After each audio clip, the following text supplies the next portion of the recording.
أعوذ بالله من الشيطان الرجيم بسم الله الرحمن الرحيم الحمد لله رب العالمين الصلاة والسلام على أشرف الأنبياء والمرسلين سيدنا محمد وعلى آله وأصحابه أجمعين السلام عليكم ورحمة الله وبركاته بوليانك قال جالتهم وبكجرتن هندتي نجيني ربي تيف رحمن ربي سنوجين أجرات جدا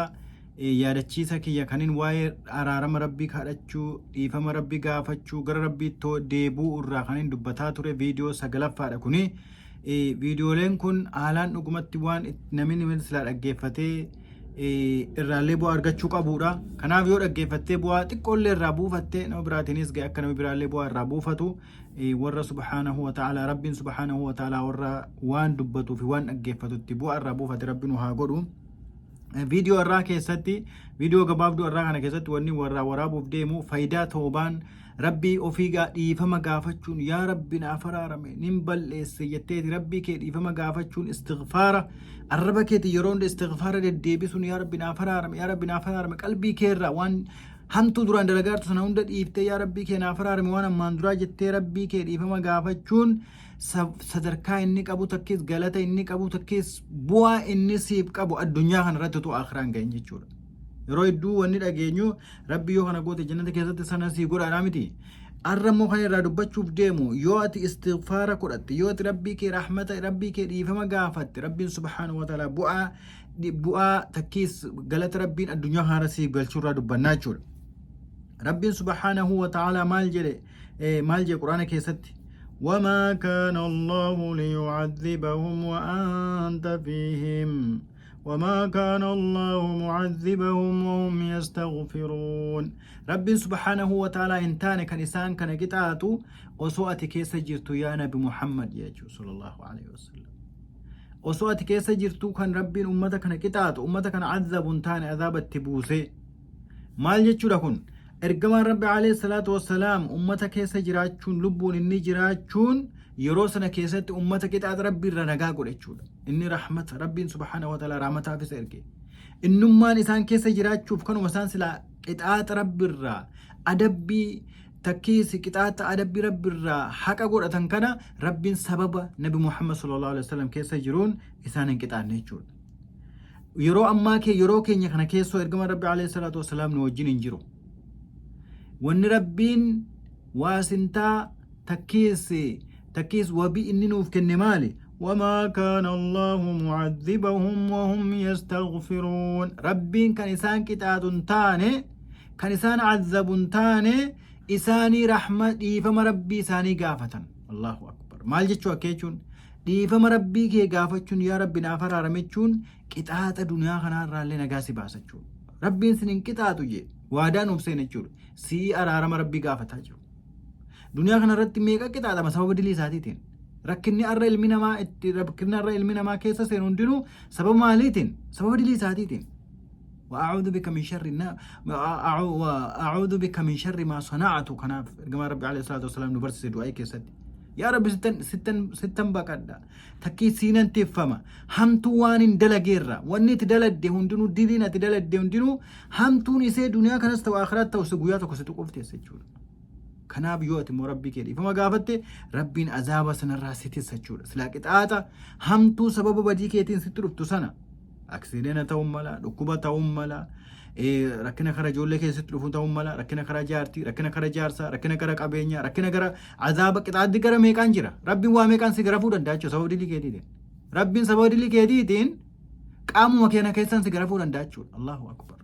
sababa dilii keetiitiin ilmaan kee kanaan si garafuu danda'a rabbiin uleen rabbiin beekamu jechuudha yoo sinni si qixaate yoo ati immoo dhiifama rabbii kee gaafatte yeroo hunda yaa rabbi naaf araarame astaghfirullah wa atubu ilayhi yoo jette rabbiin subhaanahu wa ta'ala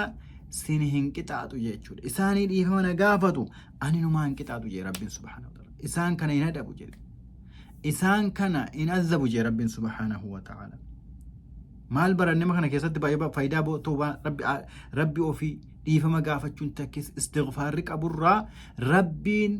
nama istighfaara dhiifama isa gaafatu araarama isa gaafatu rabbiin hin qixaatu nuuf hime jechuudha rabbiin quraana keessatti Allahu akbar ora sana rabbiin haa godhu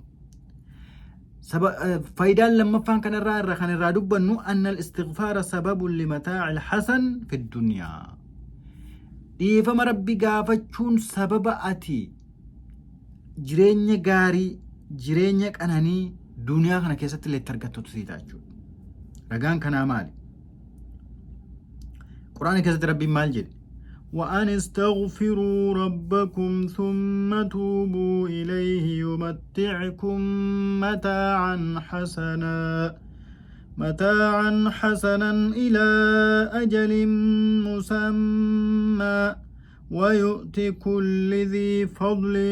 فضله. الله أكبر. مال جي ربين إيهم ربي كيسن غافدا ربي تديبيا توبا غر ربي تديبيا هي مال أرغتن وقص يمتعكم ربي نسن كنانيسا متاعا حسنا كناني غاري إلى أجل مسمى هنگا قجا قافة سن دنيا خارج جرتين تنجو هنگا قطرو بيكما سنتي ربي نسن كنانسيسا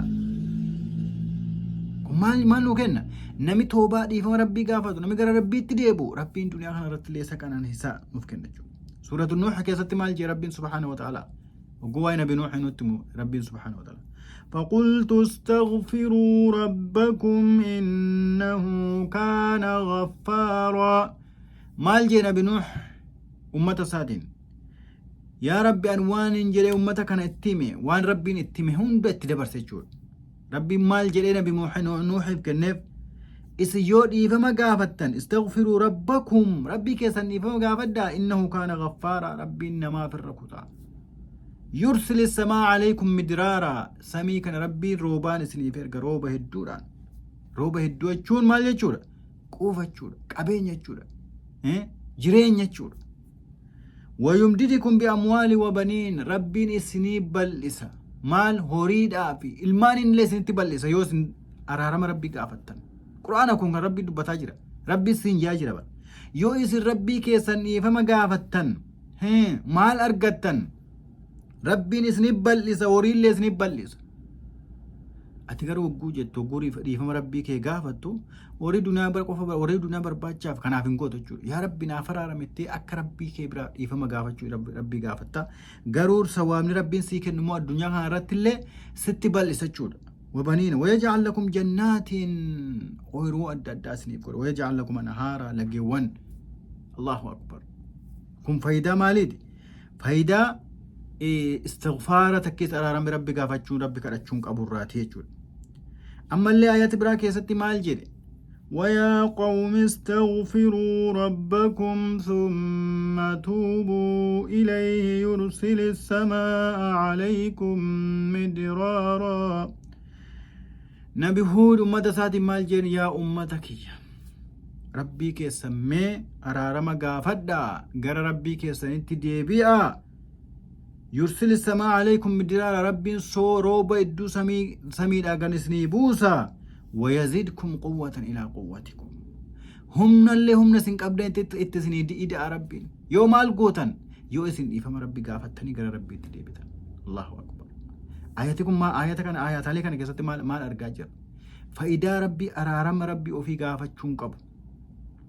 فايدا ربي او في ارارم غافتشون قبو دنيا ما كان رتو آخرا وتون تين جيشو دنيا مرتو أرى ددفك صدق أبورا فايدة استغفارك أبورا رب سبحانه وتعالى سيبال لسا دنيا كان رد رزق اللي سيبال لسا المان سيبال لسا جرين غاري سجراتشسا قوة اللي سيبدأ بالك آما كيسات أكا أمتات يو أمني توكو استغفارك ربي ديبي ربي سارار مقافتي قوة إسانيف كنچو هم نسانيف كنچو